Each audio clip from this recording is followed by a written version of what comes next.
জহুরে মদিনার পথে গুলামদের নিয়ে যাও সাথে, কে যাও রে মদিনার পথে গুলামদের নিয়ে যাও সাথে। নবীজি রওজা দেখিতে, নবীজি রওজা দেখিতে রোজাতে সালাম भेजीते या नबी सलाम, या रसूल सलाम। আল্লাহকে রাজি করা বড় সহজ, বড় সহজ। হায় আমার জাতি যদি এতটুকুই করত, এই মজমা যদি এতটুকুই করত যে ঘুমের সময় প্রত্যেক নারী পুরুষ যখন ঘুমাইতে যায় তখন যদি হাত দুটা উঠায় এতটুকুই বলতো, মালিক ঘুমাইতে চললাম, সকালে উঠাইলে উঠবো নাইলে চিরনিদ্রা। সত্য তো, যদি না উঠায় চিরনিদ্রা। আল্লাহ আমি কিন্তু তওবা করে ঘুমাইতে চললাম, একজনও মনে হয় এখানে নাই যে প্রতিদিন ঘুমানোর সময় এই কথা বইলা ঘুমায় যে আল্লাহ আমি কিন্তু ঘুমাইতে চললাম। ঘুম মানি মউত।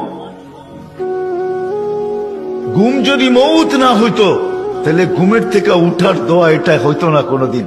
আলহামদুলিল্লাহিল্লাযী আহিয়ানা, প্রশংসা ওই আল্লাহর যিনি আমি মারা যাওয়ার পরে আমাকে পুনর্জীবন দিলেন, পুনর্জীবিত করলেন। প্রশংসা ওই আল্লাহ।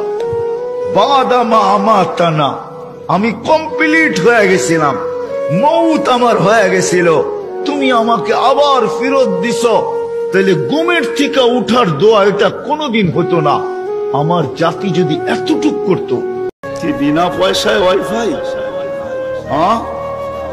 আনলিমিটেড গুনাহ করার জন্য ওয়াইফাই, আনলিমিটেড ইন্টারনেট চালানোর জন্য না। যুবকরা বলে আনলিমিটেড দেখতে হয় তো কত টাকা দিয়া নেট কিনবো। আনলিমিটেড গুনার জন্য ওয়াইফাই সবার ঘরে। এই মজমায় একজনও তো বলতে পারবে না এরকম তো আমরা কেউ নাই যে গুনাহ না করি। কি বলেন? হ্যাঁ, মুহাম্মদুর রাসূলুল্লাহর কারণে বেঁচে গেছি। কুরবান যাও মুহাম্মদুর রাসূলুল্লাহর উপরে। এই রসুল যদি আমাদের নবী না হইতেন তাহলে কোনদিন মনে হয় এই হাদিস আমাদের কাছে আসতো না। আস্তুরুকা ওয়ালাউ তাখশানি, আল্লাহ বলে উম্মতে মুহাম্মাদি তুই আমাকে ভয় করিস না। কেউ যদি মিশা মাতে এই ব্যক্তি সারা রাইতে খাপ দেখলে তার কোনো তাবির নাই, তার নাম আদগাসে আহলাম। মিশা মাথায় মানুষের কত নিচে নামায়, মানুষের দাম কি পরিমাণ কমায়। মানুষের দাম খজম করি লইল যে গলা ছুরি দিল, মিশা মারতাম না, মিশা মারত না। চক্কর দিয়া আমার ইবনুল কাইয়্যিম জাওযী রাহমাতুল্লাহ আলাইহি লেখেন, কোন ব্যক্তি ঘুমাইতে ওযু লইয়া ঘুমায় তার রূহ আল্লাহর আরশের সামনে যায় গিয়া, আল্লাহর আরশের সামনে যায়। মরার বাদে আরশের সামনে যাওনি, মুমিন হইলে যাইতে গিয়া আরশের সামনে যায়, ওলিয়াগুলোর লগে মোলাকাত করে। ইবনুল কাইয়্যিম জাওযী লেখেন, ওযু লইয়া ঘুমাইলে রূহ আল্লাহর আরশের সামনে যায়, ওলি আল্লাহর লগে মোলাকাত করে। ওলি আল্লাহ হননি বলে এনে দিল্লি নাই, এনে খানো বলে ফি মাকাদি সিদকিন ইনদা মালিকিন মুক্তাদির। বুঝলি, আল্লাহর মায়ার বান্দা ওলি আরশের কিনারায় কিনারায় আল্লাহ জায়গা করে দেন, এরা দূরে থাকলে সহ্য করতে পারে দরকার নাই। যে খামটা আমার দরকারই নাই, এটা না হইলে আমার হয়, এটা কথা হোক আর খাম হোক, বলা হোক বা শোনা হোক, ইমান মজবুত রাখতে হইলে ইটার তাকে হরিয়া রইতে। নমাজের বাদেও যে অনর্থক মাত আর অনর্থক খাজ অনর্থক সম্পর্ক থাকি বাসিয়া থাকা মুমিনের পরিচয়, তার কারণ নমাজও দুনিয়ার হকলতা ইয়াদ হয়, কিন্তু আপনি যে জিনিস কোনোদিন দেখছেন না শুনছেন না, এইখানে আপনার ইয়াদ হইতেন। হাসানি কথা, আপনারা হাজি সাহেব নমাজও লাগলে আখতা কাবা শরীফের কথা ইয়াদ হইব, হরমর কথা ইয়াদ হইব। যারা জীবনে হজ গেছেন না, উমরাত গেছেন না, দেখছেন না, এই আটটা টান দিল আইতে পারে, কিন্তু দেখছেন না খান মনে আইবনি, আইত না। এই লগ বা অনর্থক খাম তাকি বাঁচিয়া থাকলে নমাজও আবি যাবি দিল সময়। এবং রাসূলুল্লাহ সাল্লাল্লাহু আলাইহি ওয়াসাল্লামে ফরমাইছেন, মিন হুসনে ইসলামিল মার'i তারকুহু মা লা ইয়ানি। লা ইয়ানি অর্থাৎ বেফায়দা মাত, বেফায়দা খাজ, বেফায়দা কথা খোয়া, বেফায়দা কথার তাকি হুনার তাকি যে বিরত থাকবো, এই ব্যক্তির ইসলাম আর ইমান হইল সুন্দর ইমান। হাদিস শরীফর, বুখারী শরীফর, মিন হুসনে ইসলামিল মার'i তারকুহু মা লা ইয়ানি। লা ইয়ানি অর্থাৎ লগ অনর্থক যেটা, আমার দরকার না এটা খোয়ার, আমার দরকার না এটা করার, আমার দরকার না এটা হুনার, এটার থেকে বাঁচিয়া থাকা ইমানের একটা বিশেষ গুণ। এবং ইমানের হেফাজতকারী আল্লাহর যে সর্বপ্রথম প্রধান ইবাদত নমাজ, নমাজের লাগি ওইটা ভালো। আপনি যত আবি যাবি থাকবা, নমাজের লাগলে সারাই বেরিলে আইবে, ওটা না হোকটা, হোকটা না হোকটা ইয়াদ হইব। কিন্তু এক কামর লগে আপনার কোনো সম্পর্ক নাই, এক ব্যক্তির লগে আপনার কোনো সম্পর্ক নাই, এক দেশ সম্পর্কে আপনার জানা নাই, আপনি গেছেন না, ই দেশের পিকচার, ই দেশের কথা আপনার, আমরা দেশের যারা লন্ডন আইসেন না, আটটা মনে হইব আল গরু ইটা ইটা ব্যবসা বাণিজ্য। লন্ডনের পপুলার সেন্ট্রাল মসজিদ ওলা, ব্রিকলেন মসজিদ ওলা, ইস্ট লন্ডন মসজিদ ওলা, হসপিটাল ওলা, ইটা মনে হইব নিয়েন, আইতো নাই। তে এর দ্বারা বুঝাইতাম চাইয়ার যে আল্লাহ তাআলা অনর্থক খাম তাকি বাঁচিয়া থাকারে অত গুরুত্ব দিয়া নমাজের পরেও ইমান বাঁচাইবার একটা যে ব্যবস্থা আল্লাহ উল্লেখ করতে গিয়া আল্লাহ ওয়াল্লাযীনা হুম আনিল লাগওয়ি মুরিদুন ফরমাইলা, এর গুরুত্ব বহুত। যেই ব্যক্তি প্রতিদিন 11 বার বলবে লা হাওলা ওয়ালা কুওয়াতা ইল্লা বিল্লাহিল আলিয়্যিল আযীম, আস্তাগফিরুল্লাহাল্লাযী লা ইলাহা ইল্লা হুয়াল হাইয়ুল কাইয়্যুম ওয়া আতুবু ইলাইহি, লা হাওলা ওয়ালা কুওয়াতা ইল্লা বিল্লাহিল আলিয়্যিল আযীম। রাসূল সাল্লাল্লাহু আলাইহি ওয়াসাল্লাম বলেন, আমার উম্মতেরা প্রতিদিন যদি কেউ 11 বার এই আমলটা করে, সকালে বিকালে যদি কেউ এই আমলটা করে, আল্লাহ পাক তার জীবনে কোনো অভাব দিবে না, অভাব দিবে না। আল্লাহর রাসূল বলেন, তোমার অভাব যদি থেকেও থাকে, আল্লাহ তোমার অভাব দূর করে দিবে। মাঝি ভাই নৌকা চালায় আর দুরূদ পড়ে গুনগুনায়া, ওই নদীর মাঝে একটা মাছ মনোযোগ সহকারে ওই মাঝি ভাইয়ের দুরূদের আওয়াজ শুনতেছে। হঠাৎ এক জেলে এসে ওই মাছটাকে মেরে নিয়ে গেল। নিয়ে যাওয়ার পর বাজারে নিল, বাজারে নেওয়ার পরে বিক্রি করে। মাছটা মনোযোগ সহকারে নবীর দুরূদ শুনতেছে, আর ওই দিক দিয়া জেলে ভাই মাছটাকে ধরে নিয়ে গেলেন বাজারে বিক্রি করে।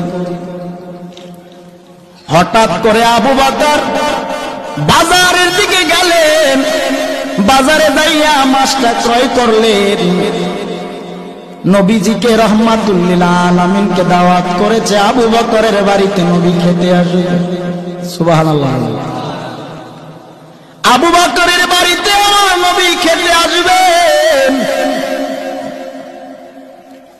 মাছটা কিনে বাড়ি নিয়ে বিবির কাছে বললেন, বিবি তুমি মাছটা সুন্দর করে রান্না করে তৈরি করে নাও, রাহমাতুল লিল আলামিন আজকে আমার বাড়িতে খেতে আসবে। বান্দারা রসুলের রওজায়ে আতহারের সামনে নিয়ে হযরত ওমর যখন রসুলকে ডাক দিয়া বললেন, ওগো আল্লাহর নবী, আপনার পাগল আবু বকরকে আপনার রওজার সামনে নিয়ে আসলাম, যদি অনুমতি দেন আপনার পাশে আবু বকরকে দাফন করব, অনুমতি না দিলে যেখানে পারি সেখানে দাফন করব। আরে বন্ধু, রওজায়ে আতহারের ভিতর থেকে আওয়াজ আসতেছে, উদখুলুল হাবিবা ইলাল হাবিব,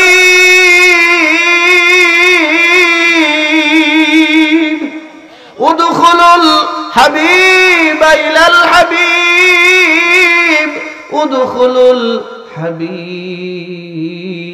ইলাল হাবিব। রসুলের রওজায়ে আতহারের দরজাটা অটোমেটিক খুলে গেছে। রওজার ভিতর থেকে আওয়াজ আসতেছে, ওমর রে, বন্ধুকে দুনিয়ার জমিনে রেখে বহুদিন আমি একা, আমার বন্ধুরে আমার পাশে শোয়া দে, আমার আবু বকরকে আমার পাশে শোয়া দে।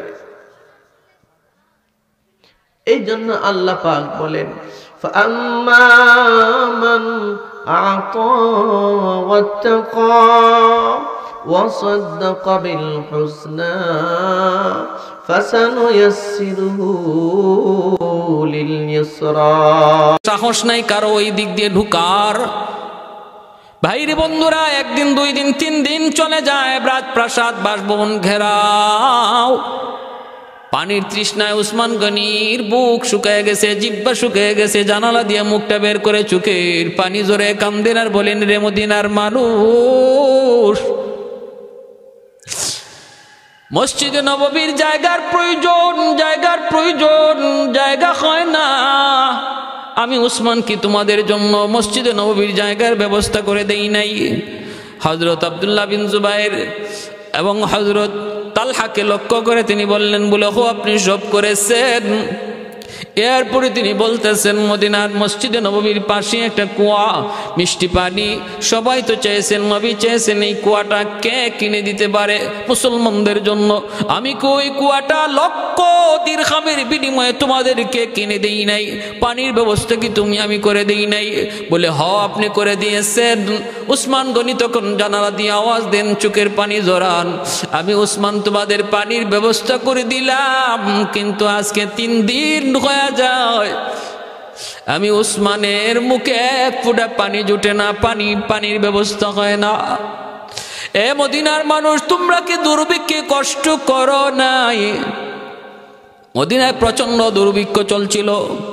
উসমান গনি রাদিয়াল্লাহু তাআলা আনহু তিনি অন্য সিরিয়া থেকে তিনি 100 বস্তা উটের উট বুঝাই এই ঘরের চাবি একে একে একে একে আল্লাহর নবী যেদিন মদিনায় হিজরত করেন, নবী দুনিয়ায় আসলেন, 1000 বছর পরে নবী দুনিয়ায় আসলেন। আল্লাহর নবী হিজরত করে প্রথম কুবা এলাকায় গিয়ে উঠলেন। কুবা এলাকা হলো আমার আপনার নবীর বাবা আব্দুল্লাহর নানা বাড়ি। আব্দুল্লাহর নানার বাড়ি ছিল মদিনার কুবা এলাকায়। প্রিয় নবী, রহমতের নবী কুবা এলাকায় প্রথমে উঠলেন। সেখানে নবীজি একটা মসজিদ তৈরি করলেন। এই মসজিদ নাম হলো মসজিদে কুবা। মসজিদে কুবায় যদি 2 রাকাত নামাজ পড়া হয়, আমার আপনার নবী বলেন তার আমল নামায় উমরা হজের সওয়াব লিখে দেওয়া হয়। দিনের নবী, মায়ার নবী, রহমতের নবী যখন এইবার মদিনায় ঢুকবেন, কুবা এলাকায় নবী অবস্থান করলেন। মদিনার মানুষগুলি সাদর সম্ভাষণ জানানোর জন্য কুবায় যাইতেছে। প্রত্যেকে কুবায় যাইতেছে, নবীকে আগায় আনবে। সর্বশেষ যার হাতে এই চাবিটা এসেছে তিনি হলেন আবু আইয়ুব আনসারী রাদিয়াল্লাহু তাআলা আনহু। ওই যে উল আলম ওলামার যিনি আমির ছিলেন, যার হাতে তুব্বায় আওয়াল হিময়ারি চাবি আর চিঠি দিয়ে গেল, এই বংশের সর্বশেষ লোক হলেন আবু আইয়ুব আনসারী রাদিয়াল্লাহু তাআলা আনহু। ওনার হাতে চাবি, ইনি এই ঘরটা বারবার মুছতেছেন, ঘরের তালা খুলেন না, বাহির থেকে মুছামুছি করেন। মদিনার মানুষেরা কয়, ও আবু আইয়ুব, আমরা সবাই কুবায় যাইতেছি আল্লাহর নবীকে আগায় আনার জন্য, তুমি কি আমাদের সাথে যাবা না? আবু আইয়ুব আনসারী ডাক দিয়া বলেন, মদিনার মানুষেরা রে, তোমরা যাও নবীকে আগায় আনতে, কিন্তু আমার যাবার প্রয়োজন নাই, নবী আমার খুঁজে এই জায়গায় আসবেন। আরো জোরে সুবহানাল্লাহ। এ মদিনার মানুষ, আমার হাতে যে চিঠি, আমার কাছে যে চাবি, এই চাবি দয়ার নবী, মায়ার নবী, সত্য নবী তিনি জানেন, আল্লাহ তারে জানাইছেন চাবি নেওয়ার জন্য নবী আমার খুঁজে নিজেই আসবেন। জোরে বলি সুবহানাল্লাহ।